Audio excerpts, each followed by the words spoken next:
Hello students, good morning. So, how are you all? So, let's start our science lecture. In my previous lecture, I was explaining about cell membrane. Okay? पढ़ा सब लोगों ने? जो मैंने पढ़ाया था वो सारा पढ़ा कि नहीं पढ़ा? जो भी मैं डिस्कस कर रही थी वो सारा आपको पढ़ना है. Then only you can understand what I want to explain to you or what I want to try to explain each and everything, है ना? तो जब आप पढ़ोगे तो आपको वो क्लियर हो जाएगा कि मैं क्या समझा रही हूँ, क्या समझाना चाहती हूँ क्लियरली. तो उसके लिए थोड़ी सी सेल्फ स्टडी बहुत नेसेसरी है, कंपलसरी है. करेक्ट? ठीक है. तो सब कुछ पढ़ा होगा. आई होप सो कि आप लोगों ने जो मैंने इसके पहले पढ़ाया है वो सब पढ़ा होगा. So I was explaining about plasma membrane और सेल मेम्ब्रेन. इसके पहले मैंने क्या बोला था आपको, क्या समझाया था कि generally we have divided cell into 3 part. ठीक है.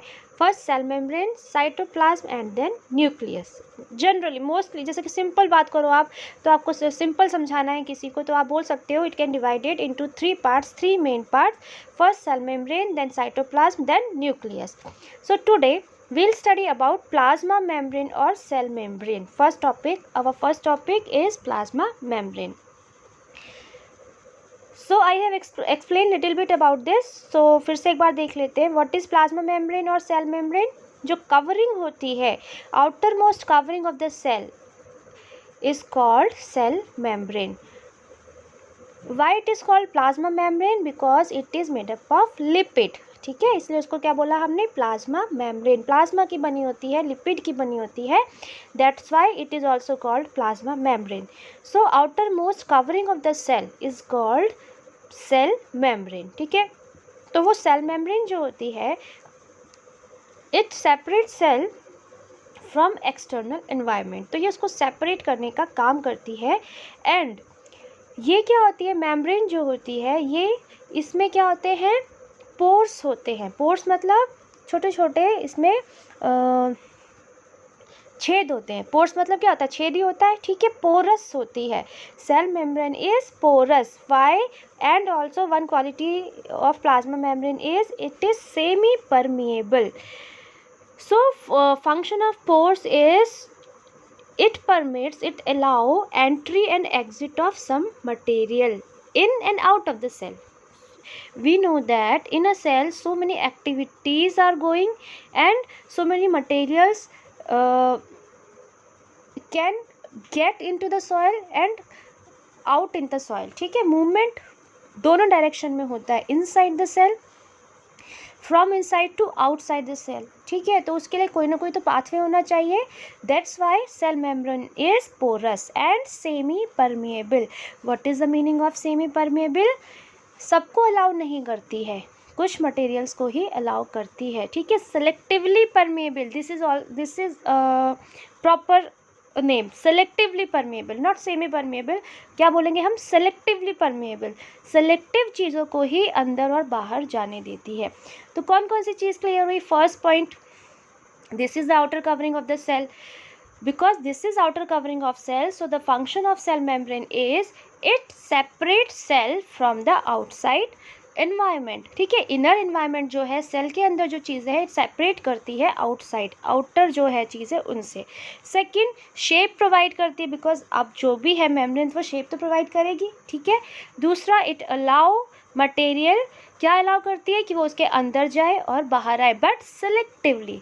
सेलेक्टिव जो है कुछ मटेरियल हैं उन्हीं को वो अंदर और बाहर जाने देती है. ठीक है.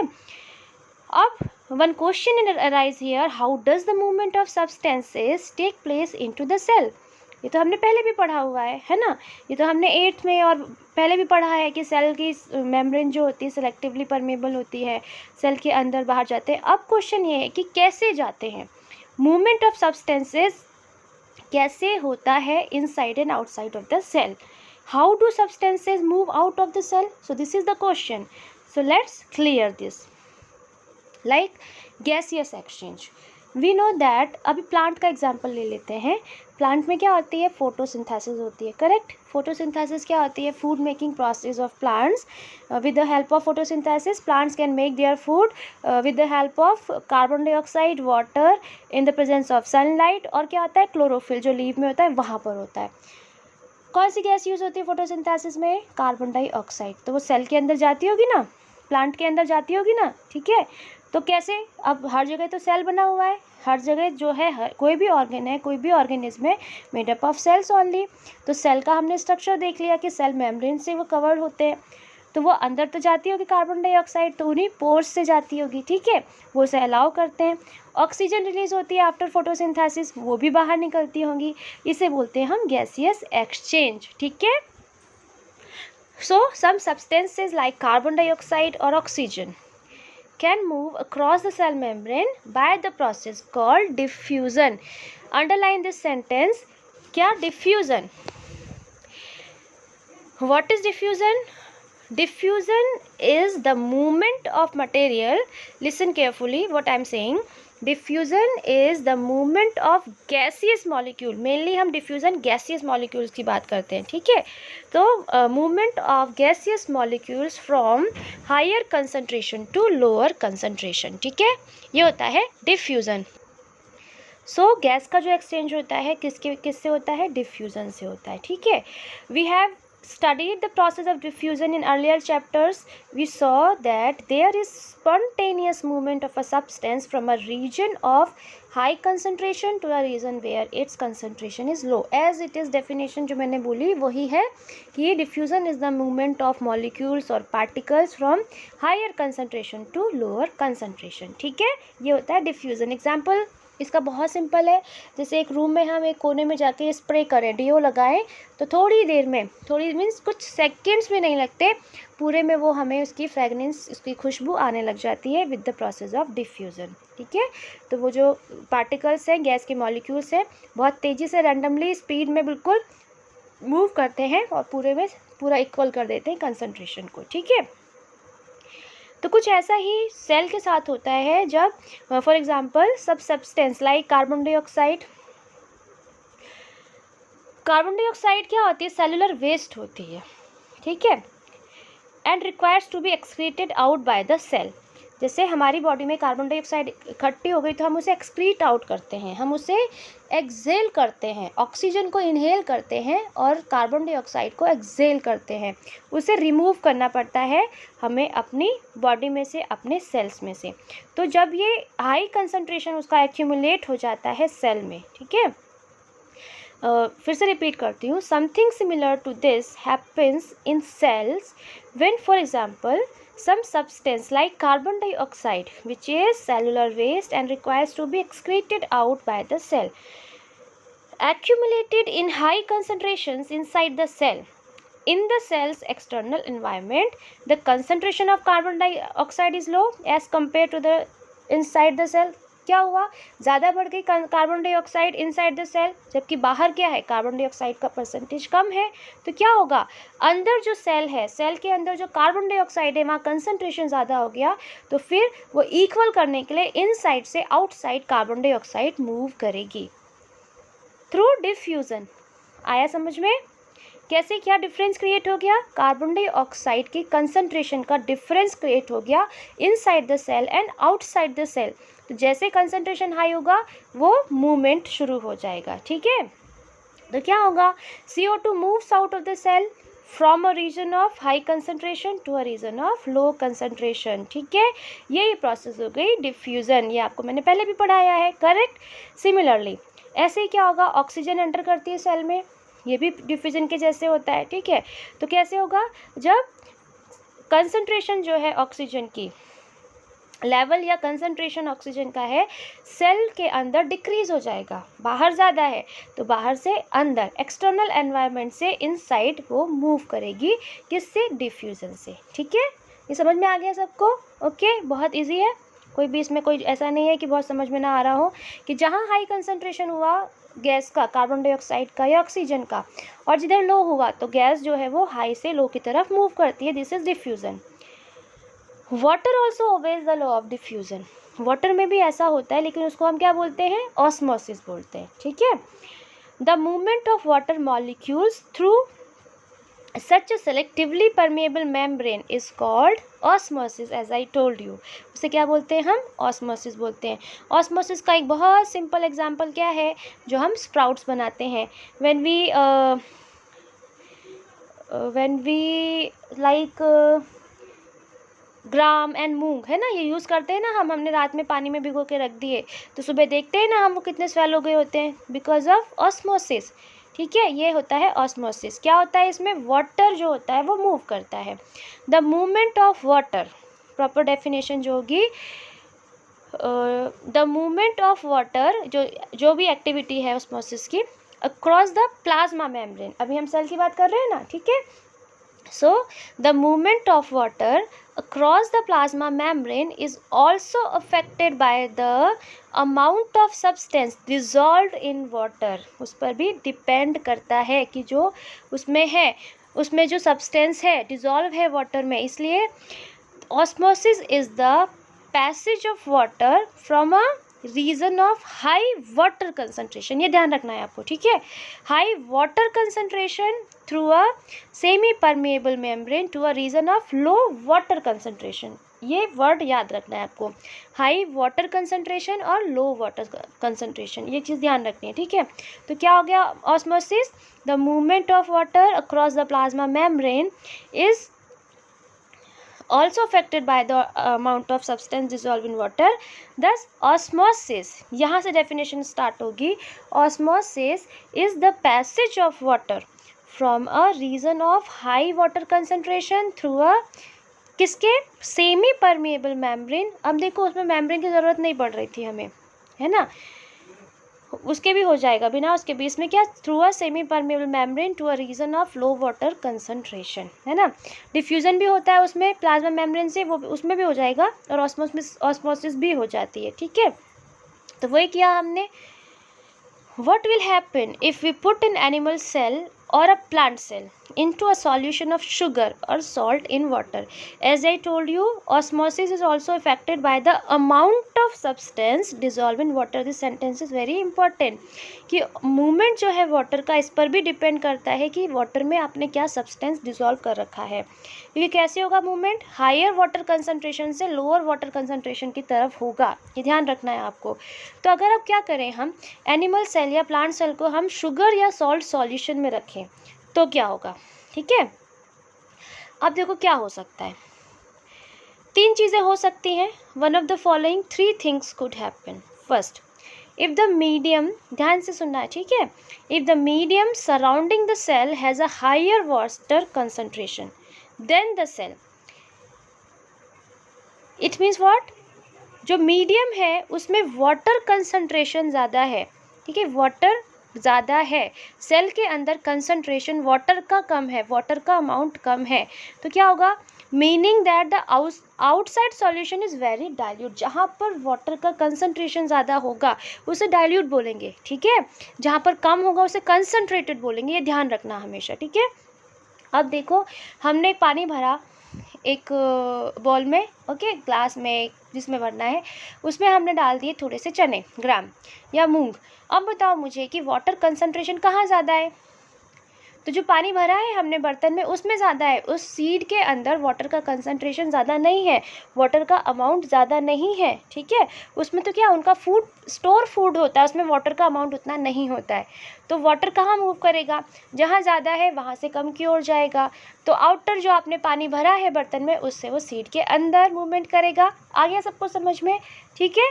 तो क्या हो गया, जहाँ वाटर कंसंट्रेशन ज़्यादा है उसे हम बोलेंगे डाइल्यूट। तो अब क्या होगा, अगर सॉल्यूशन डाइल्यूट है, जिसमें आपने सेल डाली है वो सॉल्यूशन डाइल्यूट है, तो सॉल्यूशन से वाटर जो है वो सेल के अंदर जाएगा, समझना, हाँ, cell will gain water, cell के अंदर वाटर जाएगा बाय ऑस्मोसिस। इस टाइप का सॉल्यूशन, आपने जो सॉल्यूशन बनाया है जिसमें सॉल्यूशन में वाटर का अमाउंट ज़्यादा है और सेल के अंदर उसका अमाउंट कम है वाटर का, उसको बोलते हैं हम हाइपोटोनिक सॉल्यूशन। अंडरलाइन कर लो, ये सेंटेंस जो है वो अंडरलाइन कर लो, क्या बोलते हैं उसको, हाइपोटोनिक सॉल्यूशन। अब क्या होगा, water molecules are free to pass across the cell membrane in both direction. ठीक है, तो वाटर मॉलिक्यूल इजीली पास हो जाते हैं सेल मेम्ब्रेन में दोनों डायरेक्शन में, but more water will come into the cell then will leave, क्योंकि सेल के अंदर वाटर कंसंट्रेशन कम है इसलिए ज़्यादा वाटर जो जाएगा। तो आप नेट जो देखोगे, ओवरऑल रिजल्ट जो होगा वो ये होगा कि सेल जो है वो स्वेल अप हो जाएगी, थोड़ी सी फूल जाएगी, जैसे कि चने भिगोए तो सुबह भीग फूल जाते हैं। ठीक है, तो if the solution is hypertonic then water move from higher concentration, it mean solution से वाटर सेल के अंदर जाएगा और स्वेल अप हो जाएगी। तो ये this was first condition. Now what is second condition? In second condition, if the medium has exactly the same water concentration as the cell, it means what? Concentration of water is same in outer atmosphere, it means outside the cell and inside the cell, water concentration is same। तो क्या होगा, जितना water अंदर जाएगा उतना बाहर आएगा, net जो है वो इक्वल रहेगा। ठीक है, तो ऐसे सॉल्यूशन को आप क्या बोलोगे? Isotonic solution. कुछ भी नहीं होगा, सेल जैसी थी वैसी ही रहेगी। ठीक है, water crosses the cell membrane in both direction but the amount going in is the same as the amount going out. Net zero रहेगा, जितना जाएगा अंदर उतना ही बाहर आ जाएगा। ओवरऑल मूवमेंट ऑफ वाटर जो होगा वो कोई भी नहीं मूवमेंट हो रहा है, और सेल जिस साइज की थी उतनी की उतनी रहेगी। The cell will stay the same size. So in isotonic solution cell will stay the same size. ठीक है, तो ये सेकंड कंडीशन हो गई। अब थर्ड क्या हो सकता है? एक थर्ड कंडीशन क्या हो सकती है? तो थर्ड में है, अगर अब समझो, if the medium has a lower concentration of water then the cell, cell के अंदर जो वाटर कंसंट्रेशन है वो ज़्यादा है और सेल के बाहर जो वाटर कंसंट्रेशन है वो कम है। तो अब हमें पता है कि हायर कंसंट्रेशन जो है वाटर का, वहाँ से लोअर कंसंट्रेशन में वाटर मूव करेगा through osmosis. So here water from the cell, ठीक है, अंदर से, सेल के अंदर से वाटर जो है वो आउटसाइड मूव करेगा, meaning the cell will lose water by osmosis. Cell के अंदर जो वाटर है वो ही लूज करेगी, और इस सॉल्यूशन को क्या बोलेंगे हम? Hypertonic solution.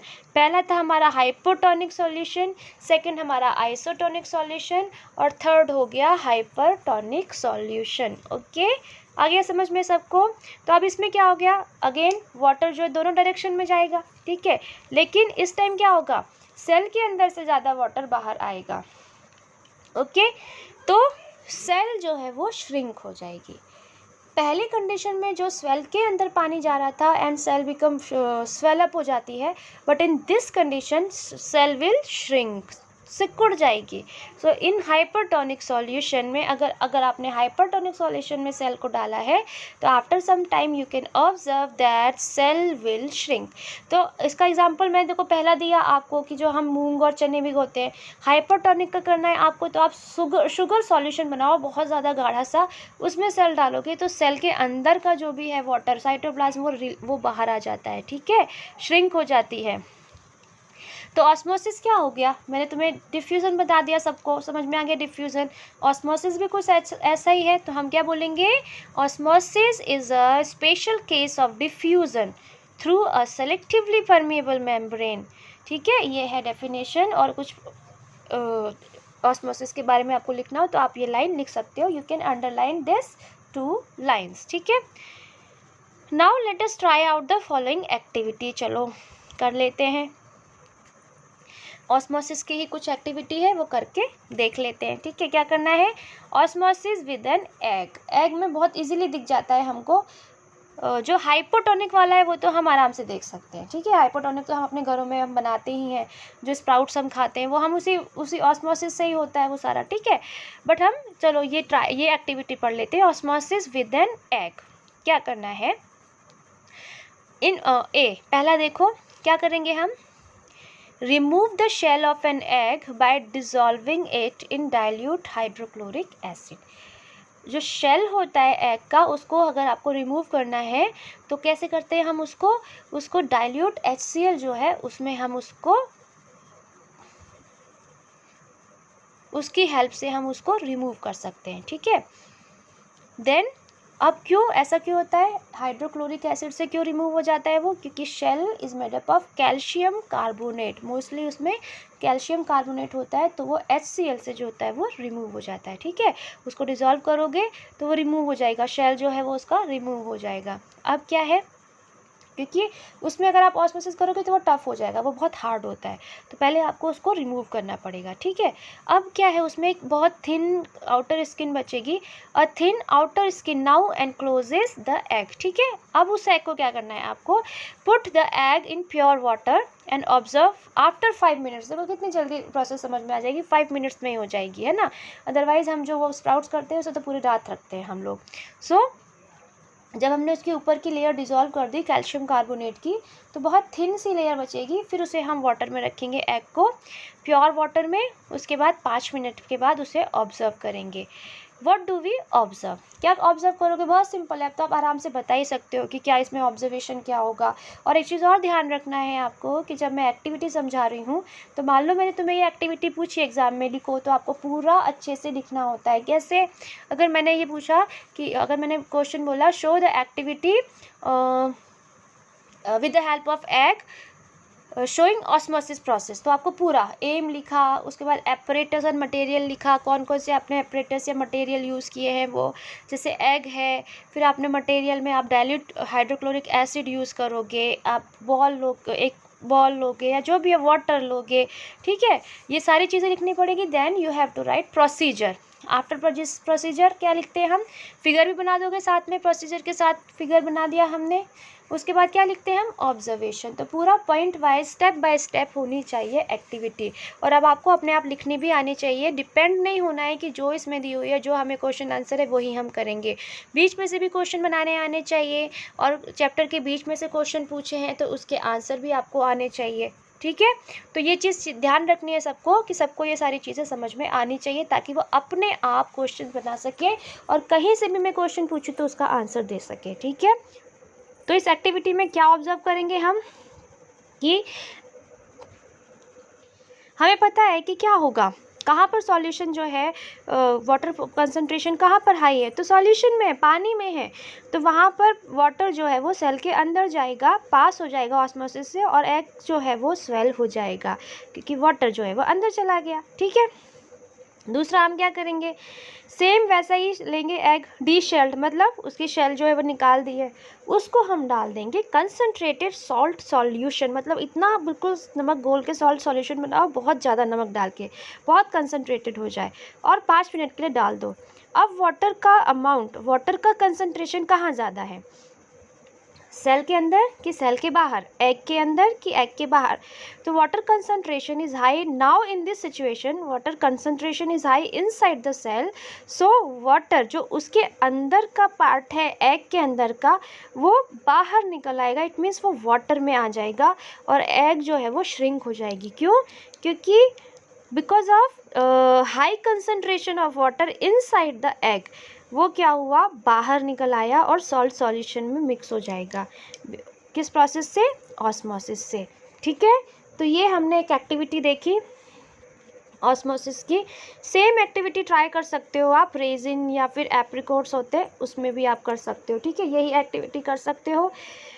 हम करते भी अक्सर, ड्राई जो रेजिन होती है उसे आप डालो प्लेन वाटर में, कुछ टाइम के लिए छोड़ दो, ठीक है। उसके बाद उसी चीज़ को, रेजिन को ही आप कंसनट्रेटेड सॉल्यूशन में शुगर या सॉल्ट के उसमें डालो, फिर ऑब्जर्व करो किस में स्वेल हो गई, किस में श्रिंक हो गई, तो ये ऑस्मोसिस के थ्रू ही होती है, ठीक है। तो ये एक्टिविटी थी 2 जो मैंने आपको बताई। नेक्स्ट में इसको और क्लियर करेंगे, ठीक है। पढ़ना है अच्छे से सबको ये, और समझना है। Okay, till then take care, bye students.